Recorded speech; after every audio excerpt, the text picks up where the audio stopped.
Okay, Melinda. Good to see you. Happy New Year. As you can see today, I'm doing this call from my house and just like yours, so we can both be super comfortable and chill. I know you have a couple of questions that you want to get into, and we're going to get into that in a second. I'm just wondering, have you been reading the comments on the latest video? Should we answer any questions first? That'd be kind of cool. I would like that. So let's read this top comment from Gabriel Cameron. Melinda, you are one of my heroes. I've been watching and rooting for you since day one, and I'm thrilled to see the success you're creating. That's super positive. I like that. You are the one person I think I relate to the most in our field. I am still in-house and moonlighting, trying to figure out how to transition to freelance full-time and offering more strategy. And between watching your own self-discovery and Chris's amazing coaching, thank you, I'll walk away from this video with some clear, actionable steps to start making progress in my pivot. The exact question I have been wrestling with lately is how to attract my ideal client and how to figure out who the heck that is. So this video is right on time per usual. If you had a YouTube channel, I would expect that I'd consume your content as religiously as I do at the Futur. I will become much more familiar with your website, and if there's a better place to glean your wisdom, let me know. Thank you for your courage and commitment to your journey. You are an astounding inspiration. This is a well-written paragraph here. I would also like to thank Chris and the Futur crew. The reflection of Melinda's impact stands as a testament to your educational framework. Boom. I gotta print that out and put on my wall. It's pretty good. I like it. Really nice. It's very positive, very affirming. So the question is, do you have a YouTube channel? I do. Business Process for Creatives. That's got 695 views. What are you doing to promote your content? My weekly newsletter is usually where I would be promoting things like this, especially videos. And is this part of your content marketing strategy, is to build out your YouTube channel? No. I mean, I'm being completely honest. This is Yes, more of a supplement to my newsletter. And so if I want to share something, it's like, oh, go to this video, but I'm not necessarily using YouTube as the way to bring in people, which I know I can. And I know I've heard this from you multiple times. So my strategy is probably going to need to include that. Should. What's beautiful about YouTube is it's evergreen content. And people can discover your videos days, weeks, months, years later. And it's really cool. So you're just building up an archive for yourself. But one of your fans is looking forward to having more content from you because she wants or he wants to follow what it is that you do. So give the fans what they want, will you? Yes, sir. The question that Gabriel had was how to find and attract your ideal client. I think we might have discussed that in the video. Yeah, that was what it was about. All right, why don't we just do that? That was enough of reading the comment. Let's dive right on in. And I want to frame this one topic, one big question per episode. So go ahead, Melinda. How can I be my own client? Are you ready to go there? I am very ready to go there. There was a couple things that happened. It's like, what voodoo magic did you sprinkle over me?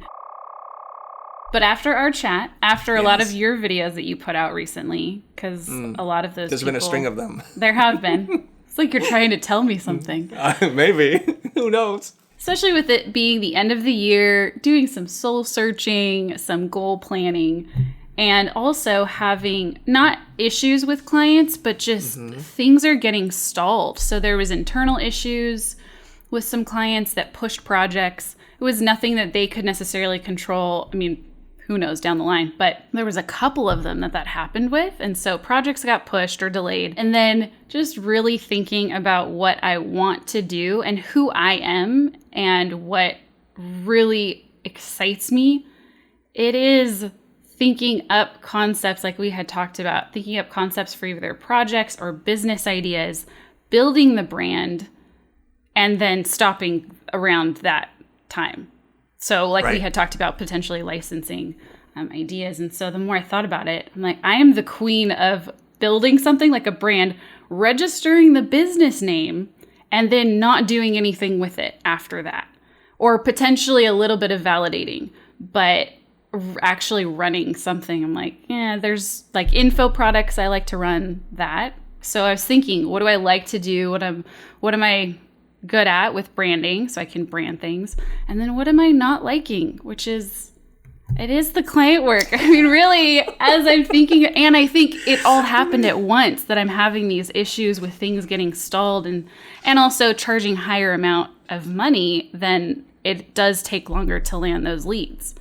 And so then I'm thinking, well, sure, I could still do that once in a while, but if I had something very stable that I love to do, why am I not doing that?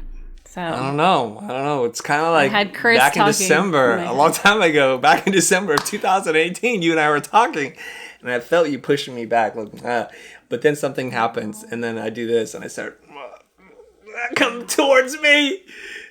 And then here you are.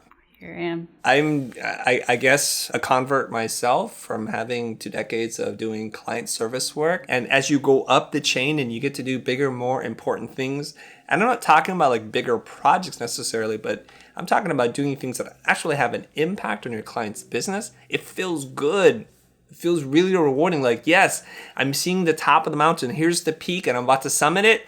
And as you're about to like put in that axe and just take that last step up and plant the flag on top of the hill, I fly in a helicopter. I'm like, Melinda, it's not here. There's another mountain to climb. And you're like, what are you talking about? Let me just get to the top of the mountain, please. I'm like, here's the ladder. You're like, no ladder. Get out of my way. I'm like, all right, I'll see you later.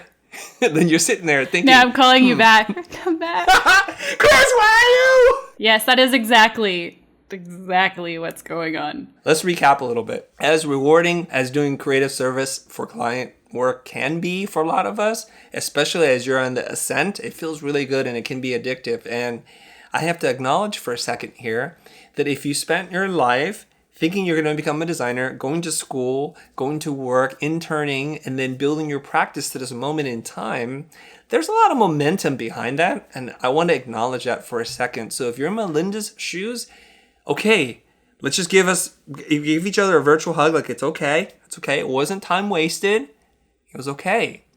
But there's this other place that you can get to. Now, depending on where you are in your timeline and how comfortable and confident you personally feel, you could do this when you're still in school. You can do this 5 years out of school or 25 years out of school. That's kind of up to you. All right. So it seems like Melinda's ready to take the next step. And as they say, when the student is ready, the teacher will appear. Luckily, I've been here for quite some time, producing videos to brainwash you on a daily basis. Okay, you probably watched the recent episode with Ron Segal, with Janelle, with Dustin Lee, and they're all saying the same thing. Like, create a knowledge product. Create a product that can save someone else's time. That's really what you're trying to do. And they are willingly and gladly going to give you money to save them time. You and I would make that decision every single day. So there's 2 paths that you can go down, Melinda. Maybe there's a third, and we've been talking about you. So I don't know if your ears have been burning, but we've been talking about you. So let's go down, like, how do you create a passive income business as a designer? 1, you can create templates, brushes, and tools, basically, that you can sell for not a lot of money. But if you have enough of these products and you bundle them together, they can actually add up to quite a bit of money. Take Dustin Lee, for example, who's going to probably do about $500,000 in profit just in about six years, less than 6 years of doing this. He's done really well for himself, and he's built a fantastic business doing this. The other way that you can go is you can create a course like Ron Segal did. He sat down for a period of about a month and a half or so, wrote a course, sold it, and he's done 6 figures in just the launch alone. I know he partnered up with a lot of influencers to do affiliate marketing, which was a brilliant strategy on his part. And keep in mind here that Ron's been working on his YouTube channel Flux for a couple of years, has a decent following on YouTube, and he's known to do something very specific in web design, UI, UX things. Okay? There's a third option here. And the third option is one that might be a curveball thrown to you. We've been thinking about this, and that core has been this great framework that so many people have been able to change their business and then therefore their life once they've learned the system. But we've all walked away with a system and we've modified it. You have, I have, and other people have.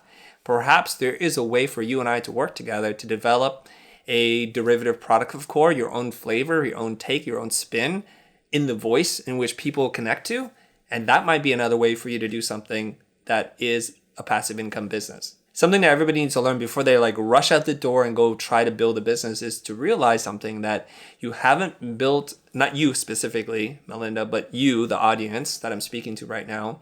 You guys haven't done a lot of work in developing a community or an audience. So when you launch your product, it might be the world's best product. It might hit with a thud because you haven't done any of that groundwork or legwork. You haven't done any of that yet. You haven't paved the way for the future launch of a product. And there's a way to do that. And we can talk about that in a little bit. So it might be that you need to connect with somebody who's got an audience already and use their platform to launch your product. And I think you're ready to do this right now. Well, they're not new ideas. They're definitely things I've been thinking of. Mm-hmm. And additional ones beyond that too. Yes. As in like physical. Do you want to talk about some of the other things, like the physical product? Is that like the cat hater box? Yes. Okay. Those are fantastic. Now, I'm going to say this. I'm going to discourage you from creating physical products. I'll tell you why. Okay. It could be a great idea, and I could just be totally just saying dumb things right now, and I admit that, just out of hand. My reaction generally is when you make physical products, there's an investment, a capital investment, okay? It is a lot harder to build physical products because you have to rely on others to manufacture or produce something. Then you have to deal with operations and logistics of shipping it all over the world, perhaps. Then you have to deal with returns, things that are broken in transit. And it's very hard to scale. So if you make 1,000 products and they sell out right away, it might take you another 3 months to reorder, resupply. And in that time, your product could go really cold. And so you're going to be sitting on inventory. Speaking of inventory, there's physical space that needs to be occupied to be able to warehouse these things. So this is where the logistics come in. Generally speaking, the best kind of product to make is the digital one. There may be a physical component to it as a support to it, as Dustin had done in his Everything in a Box bundle. But that's what I would discourage you from, especially if you're just testing the waters, okay? Digital products, in my opinion, are a much safer route, easier to develop, easier to ship and fulfill, and deal with returns if necessary. Well, you're sitting there thinking, well, what are the downsides to digital products? Well, they can be pirated quite easily. Anything that can be downloaded can be shared on torrent, as things that we've produced have been shared, and at lengths in which people will go to try to take your product for zero or low money. So those are some problems. Physical products are much harder to replicate until you get to that point in which you're so successful that they're making knockoffs. And then I will consider you extremely successful if people are knocking off your physical product. And people do like tangible things. People do falsely, in my opinion, equate value with things that they can touch. But as we can see, especially in the younger generation, we're moving away from physical copies of things. You can ask yourself, when's the last time I bought a DVD, Blu-ray, or CD for music? Aren't we just streaming everything because we're trying to declutter our lives? The trend seems to be going that way. I know also people love their Kindles or their ebooks because they can carry 100 books with them everywhere they go. And the tools and the way that they're displayed are just getting better and better every single day. So pros and cons to consider. Now, how can I best use the next few minutes to lay out a plan for you so I can answer your question thoroughly so that you have actionable steps that you can take? Well, I have two, because you're completely right about the physical products. That's why we had discussed last time for me to talk to Seth, who does licensing. And so if I were to go into any type of physical products, it would be something where I would not have an initial investment. The only investment would be time. And then looking into something like licensing. So sending, and I've chatted with Seth about that, and that is on YouTube on his channel, but about what that looks like and what the steps are for that. So it would work to develop a prototype and even brand it, validate it, because that would get licensed easier. I don't even need to go that far. I can do a sales page or sales sheet, and then send it to companies that accept outside ideas, which I now have a list of because somebody watched the YouTube video and sent me a list of companies that accept outside ideas because they just wanted to be nice and help. So there is that. So that's what I would go more towards is the licensing. But I agree with you that a physical product is much easier to get off the ground and start moving forward in, but I'm still interested in doing the licensing. As well. So now knowing those two ways to go, moving forward and prioritizing, where do I put my time, and trying to wrap up the client work that I'm doing. And if I get more client work in, because right now I'm positioned as this person who does all this custom work. So what we're going to do is, here's Melinda. And what we're going to say, your global business objective, your GBO. A term that I learned from Mr. Jose Caballero, okay, is to be your own client. Those are your words, right? Yes.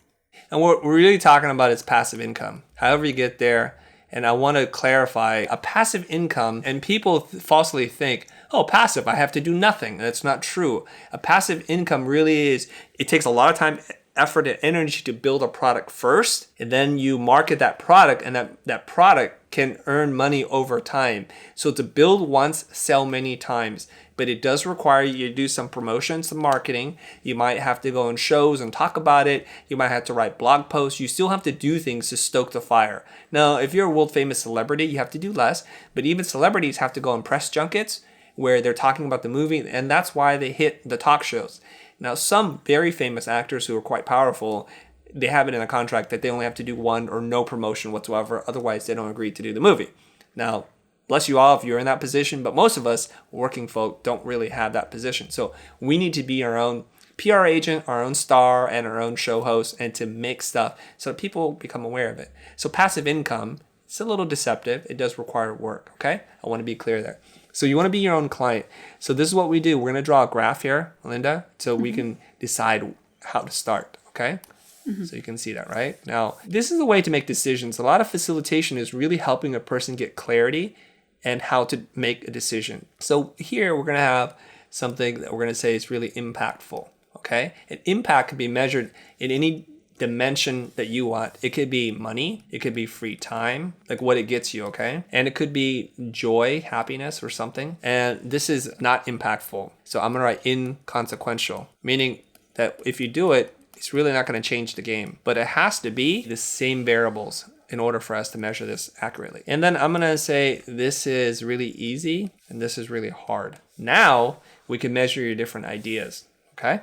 So when we have an idea, so what's an idea that you have? Create a brand strategy kit. How much will we charge for this brand strategy kit per unit? Between $350 and $500. Let's call it $400 then for now. How many of these units do you think you can sell in the next 6 months? So that's where I'm having a hard time projecting because I feel like I need to up my content game and subscribers and followers before I really think of, projecting and how many I can sell, because I feel like I need to put more energy into the marketing piece and getting more known. That's fine. But in your ideal world, if this all works out, so we're going to put the timeline of 6 months up here. What do you anticipate, even with a ramp up, the marketing, the building the audience, what do you hope that it will make for you? What kind of revenue will it generate? By 6 months, it would be nice if it was $5,000 a month. So like a 30,000? consistent, yeah. So 30K. So I'm going to take 30,000 divided by 400, which means you have to sell 75 units. I want to do this because it's really clear then, and that would get you 30K in revenue. Okay. So we're going to leave this right here. Like, do you know how much work is involved in building a brand strategy kit? I don't have any idea. It's probably going to be a lot. Are you going to do this from scratch? Well, it's going to be based off of what I already do for brand strategy. So it's going to take how I modified, because I modified Core so much it's almost unrecognizable to what Core was. So then it would be based off of what I already use. So I guess it's not from absolute scratch. Would there be video components, downloadables, all that kind of stuff? Yes. So we're going to write down, there's video, templates, probably an instructional ebook. So there we are. We have one item. And what I'm going to do is I'm going to write some more things, okay? And then what we can do is later on we can move these around to kind of see what it's going to do relative to other things, okay? Yeah. Make sense so far? Yeah. So let's do another one. So another one that I'm actually in the midst of doing, I have a paid Facebook group and we go over certain topics every 3 months. And then when the 3 months are done, I'm packaging those videos and selling the archive. Okay. So I'm in the midst of doing that currently. Okay. So you presented two things to me. The Facebook group can be another way of generating non-client work. So should we call that like a subscription group? Yeah. And how much does that cost to be part of this group? $50 a month. How much income is this creating for you? $300 a month. $300? Yeah. Okay. I was like, 300 members? Oh my God, you're killing us. I have to step up my game here. Perfect. So we have to multiply that times 6, right? Because everything here is measured against the 6 months. Right. Remember that? So that's 1,800. So your subscription group, and then that's one thing.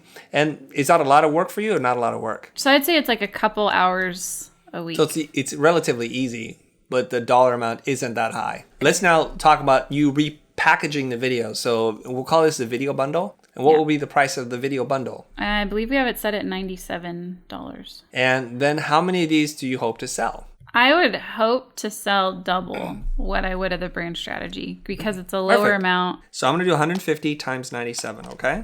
That gives me 14,550. Boom.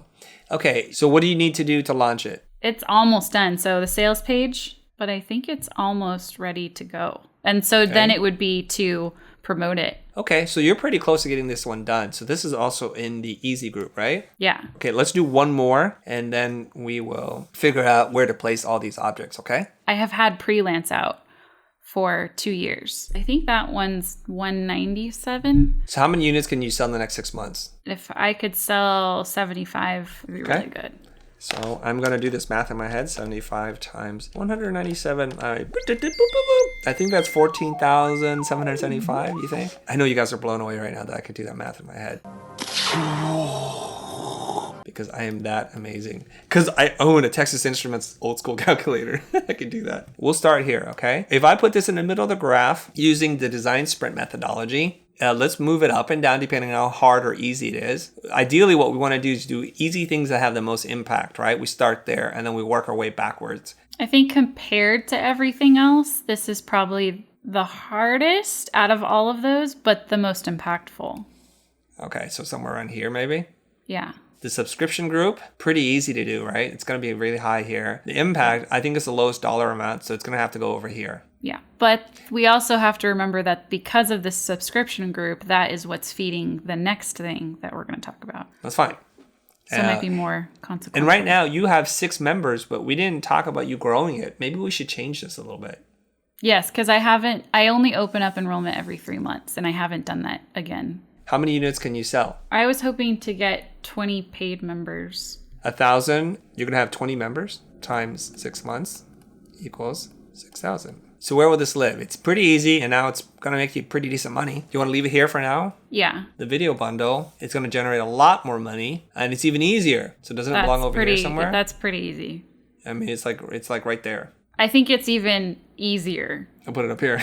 Yeah. Prelance, it can generate a more amount of money, so it's going to have greater impact. And you have to sell 75 units. Is that a lot of work? I think it is because, the awareness of it has been difficult. It's not so it's as a little hard, above. but Yeah, it's like here somewhere. I'm doing this red because we want to prioritize this. In order for that to happen, you have to do this. You may or may not want to do that. It's between these two now. This is now up to you to decide. Would you want to do Prelance or you want to go to do the brand strategy kit? So I really don't have to put my own time into Prelance if I don't want to.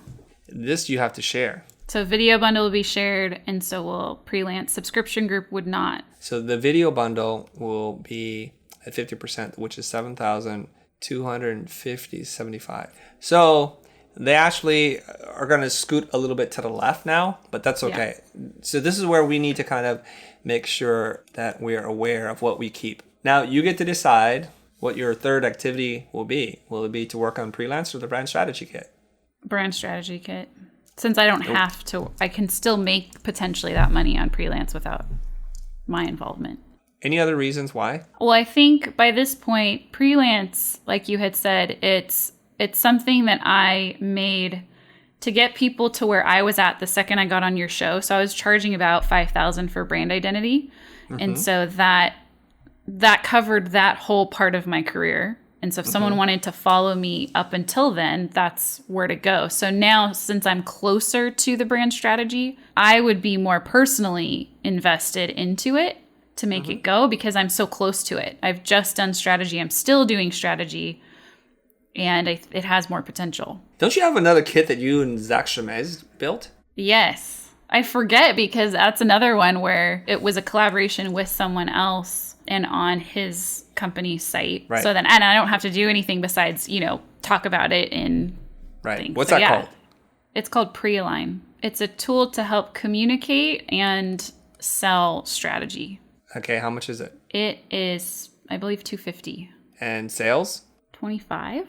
Now, it seems like you have a lot of stuff going on. Keep in mind that you're still running a business, you still have a life, you have a dog, you have a husband, and there's more stuff in your life that's going on, right? It's not just this. This is the funny part. These all have been my side things that I didn't expect to be the main thing. And now I'm looking at this and it gets me so excited because I have been putting all of my time into client work and handling sales calls and all managing that stuff. It's very exciting. So do you want to put more time in pre-align or freelance? Well, both of those I don't have to necessarily, besides talking about them or promoting them through my newsletter and whatnot, I don't have to do. Well, you do have to do something if you want to sell 25 units. Okay, yes. If you put it like so that. It's not going to sell itself. None of this stuff sells itself, and that's a delusion many people tell themselves. I will build it, and they will come, and nobody comes, and they get really depressed. And I want to make sure that I'm doing my part in communicating that. So let's just give them numbers right now. Something is materializing before my eyes that I'm about to spring on you, but complete this with me. Which one is 3? Which one's 4? If we go money-wise, then freelance would be 4, and then pre-align would be 5. You see, so sometimes it feels like, I don't know how to make a decision. Then you look at it like this, like, now it's pretty clear to me. Now that we have this, what we need to do is we need to put a plan of attack together, and we have to start figuring out what needs to get done to do the video bundle. And we go from 1 to 2. Unless you sat back and are like, you know what? I know it's really hard, but I can see the potential in building a brand strategy kit, and I can see where this is going to take me really far. Especially, now, one thing we didn't do here is we didn't write what your financial goal was for 2019. So we need to do that. So Melinda Passive Income, how much money do you want to make in 2019? Altogether, I want to make $250. And I also decided on that because I knew that if I put that kind of a goal, I need to do something completely different. And so this goal is going to make me focus on something like passive income. I needed that kind of a thing to get me going. So when people tell me they're going to do 2 times the revenue they did last year, I'm like, ooh, that's ambitious. And they tell me, now you're telling me you're going to do more than 2 times last year's. But I'm doing a completely different business. I think that I support you.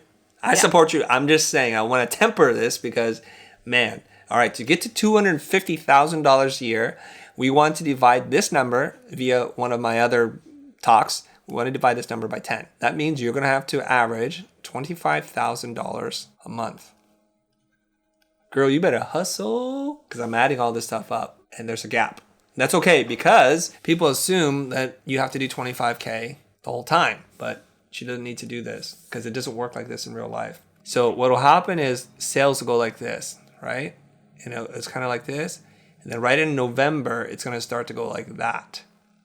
And then it's going to drop down in December because it chills out. So what we want to do is we want to make sure that this spike is really big because that's where you're going to get most of your sales, okay? And that's kind of scary. That's why it's called Black Friday. It's like when companies go into the black and get out of the red. So it might have to go like that. So what we want to do is we want to make sure that these parts here make up for this. That's how you get to your 25. Yeah. So if there's ever a spike anywhere in here, then you will take less pressure off yourself. So you want to figure out maybe there's quarterly promotions, quarterly launches, or whatever it is you want to do so that you get a momentary spike here and here, etc. So everybody understand that? Okay? Yes. Yeah. All right. Cool. That's helpful. Month 1 in January, you might only do 10 or 15 or 5 or whatever it is that you're going to do. So now we know if we want to get to $25,000 every month, $250,000 in a year, you're going to have to do some big things. And that's why I think you set yourself up for like, nah, I got to go for it, man. Yeah. Okay. Now what we want to do, the last little bit before we wrap up this segment, is I want to get into planning what you're going to do to launch the video bundle. Are we still committed to doing that, Melinda? Yeah. Now we're going to do the video bundle. So you want to create a plan of attack on how to do this. What steps do you have to take? I have to go over the course just to make sure everything is in there. I have to add the spreadsheet and worksheet.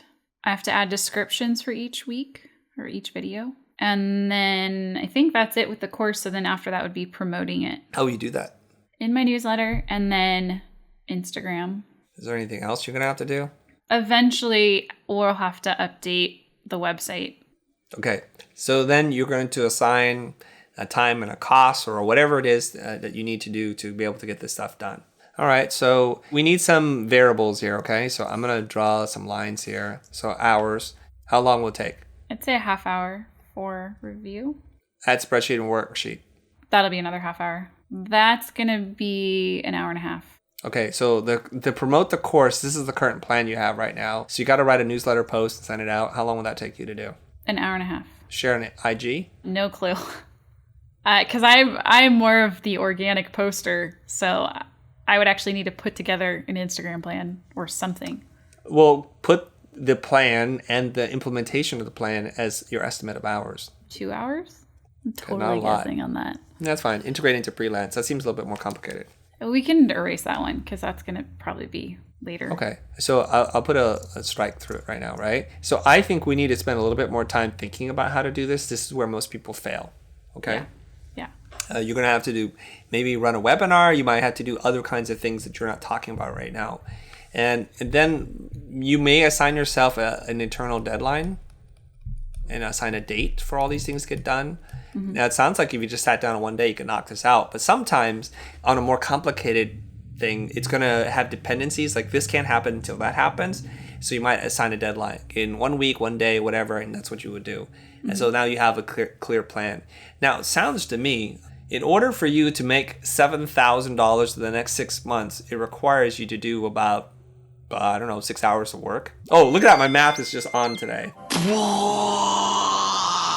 That seems like a pretty reasonable thing to do. Well, that's if those 6 hours actually did bring those results. Well, what is this plan if it doesn't bring the results? If you don't feel confident that the plan is going to bring those results, you need to change the plan. So the promotion plan, I know I need to change the promotion plan. Yes, you do. Because it's not going to, yeah. So this will be 6 hours plus X, and you need to figure that out. But it seems pretty reasonable. This is why, if you sat down and thought about this, if you put, let's say 10 hours, let's just guesstimate it takes another 4 hours to do this. It seems you're so effective, right? Let's just guesstimate that it takes you 10 hours. And you're going to stand to make $7,000. Your effective hourly rate is what, Melinda? 700. Sorry. It's okay. This is what is referred to as your effective hourly rate, right? Yeah. Everybody follow along there? If you're going to make $7,000 and it only takes you 10 hours to produce, then at this point, your effective hourly rate is $700. Now, this is misleading because it took you time to record the original videos, to edit, and do all that kind of stuff. But just to get you across the finish line. So right now, to get you across the finish line, to turn 0 into $7,000, you're going to have to spend another additional 10 hours. So where can you go and make this kind of money, Melinda? I can't. You can't. You cannot.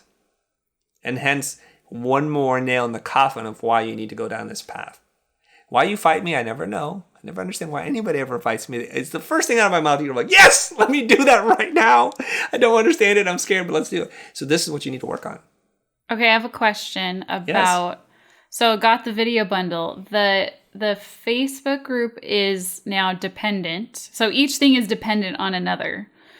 The Facebook group is dependent on what I'm doing currently in my service business. So I teach and I go through, or I share really what I'm doing currently, just like my newsletter, what I'm currently doing in my service business with the group. And we go on this journey together doing these things. So then the Facebook group is now dependent on services. Does that have any influence on all this? No. Okay. That's just your old self talking. Because you've done enough service work already to... You're not literally relying on the very next project to finish for you to talk about it, right? You've done enough projects at this point, haven't you? Yes. Or no? So there's no dependency there that I can hear of, and maybe I'm not hearing it correctly. So let me just write this down, okay? So you have a Facebook group that you need to finish the videos for, right? And they're based on client work. And what I'm currently doing, like what's coming up is being a content creation machine. So what I'm going to be putting my time into, because I know I need to push out more content. Thank you, Chris. So as I'm doing that and how I'm planning and what I'm doing, I'm going to be sharing in the group. So I guess that isn't necessarily contingent on client work. The previous 3 months were, but coming up, I don't believe it would be. Let me recap what we're talking about, okay? So first up, for whatever reason, you've come to the realization that you want to be your own client. And I think you set yourself a really high goal of hitting $250,000 by the end of 2019 as a way to force you to think and operate differently. You're not going to get there by making incremental change. You're going to have to jump the curve, as Guy Kawasaki calls it. You have to jump the curve. And in order to do so, you're going to be investing quite a bit of time into building a passive income business. And we initially created this graph, and it looks something like this. Now, this graph is something that you all can do. First, you start out with the global business objective. In the next 6 months, Melinda's going to have to gross roughly $125,000 to hit her goal of $250,000 for this year. And the graph has two dimensions right now, easy and hard. It has a lot of impact, or it's really inconsequential, has low impact. And generally speaking, most people measure it via money, but use anything like more free time, joy, whatever it is that you want to do. Those things that can be measured, then we can decide. And facilitation and strategy is really to help Melinda make a decision and for her to get clarity. So then what we did after that point was we started to map out all the different things that she could do. So she said, I could do a video bundle, I could do a subscription group, I can continue to push freelance, pre-align, and to build a new module called the Brand Strategy Kit. And each one of these things required us to understand how much sales she hopes to get in the next 6 months. And then we move them around to kind of figure out, relative to one another, what is more important and impactful to do that requires the least amount of effort. She's decided that she's going to work on the video bundle first, subscription group second, and so on and so forth. After that, what she wants to do is to make a plan of attack, and the plan of attack looks like this. What steps have to be taken or made in order for her to achieve this goal? And we want to then measure that against other things like time, materials, or to kind of figure out some kind of plan, a deadline, whatever, if there are dependencies, like this has to happen first in order for this to happen, okay? That makes a lot of sense. We quickly realized there isn't a great plan in place on the promotion part. And one could argue that the promotion part of this is as, if not more important than the product itself. If you come up with a dynamite product but nobody hears about it, you're not going to get a lot of sales. How do I know this? We have 2 products that Melinda's already made it's not selling like gangbusters yet. It could if she works on promoting the product better or better product description pages or whatever it is. I don't have time to look into that, but it's something you have to consider. So there's 3 things that you need to do. You need to make sure the product is as good as it can be. You need to make sure that you have clear and accurate descriptions as to what the product is. And then you have to let people know what the heck the product is. And that's it. Okay, Melinda, before we wrap up, any questions or thoughts? You covered everything. No, shut up. Here, or on this subject. Yes. All right, fantastic. There's probably more that we can talk about because obviously building a passive income business, it's not as straightforward as like, oh, you want to build it? Everybody should be a millionaire by tomorrow, okay? Now, one thing that I want to plant a seed in your head is this, is that Ron Segal got into 6 figures. I think he sold like $135,000 worth of his first course, which is bananas to me. That's just incredible because he's like, I'm not going to do this. He decides to do it, and then he's rewarded by a 6-figure product launch, which is incredible. But he relied heavily on affiliate marketing and his own channel, something that you may want to consider, okay? You already split your revenue with your other partner for freelance. You may think about affiliate marketing to really help you drive sales. Now, there's another thing that you possibly can consider that we haven't talked about yet, which is this. Instead of launching it on your own platform, consider launching it on somebody else's platform. You may receive a lot smaller cut in revenue, but you'll receive a much higher volume of sales. But that's up to you to figure out. That's the reason why a lot of people sell their courses on Udemy, on Skillshare, and also on Lynda or LinkedIn Learning. So think about that. If there's a good deal out there for you to have and you think it's the right audience for you, consider it. Especially if they have their marketing pipeline already built. It's kind of like your licensing model that you and Seth talked about. You receive a much smaller percentage of the revenue, but you have to do almost none of the work. You just come up with the idea and then it goes out into the world. I know what you're doing. Plant the seed. Do you? Seed's always planted. And then tomorrow or the next day, you're like, Chris, I got an idea. Why don't we do this? I'm like, Like, I know I planted it there 2 weeks ago. You know what I was doing? I was watching a rerun of Inception. It's an incredible film. It's difficult. It's easy to extract information. It's very difficult to plant in an idea, according to the movie. But it's not as difficult as they make it seem. I don't have to crawl into your dream. Or maybe I have to. Okay, thanks very much for tuning in, you guys. I hope you enjoyed this episode. I guess this is officially episode 14. Be sure you check the comments down below and links for anything that's relevant to what we're talking about today. And I guess I will see you guys in 2 weeks. And we're cut. We're done. That was good. I liked that.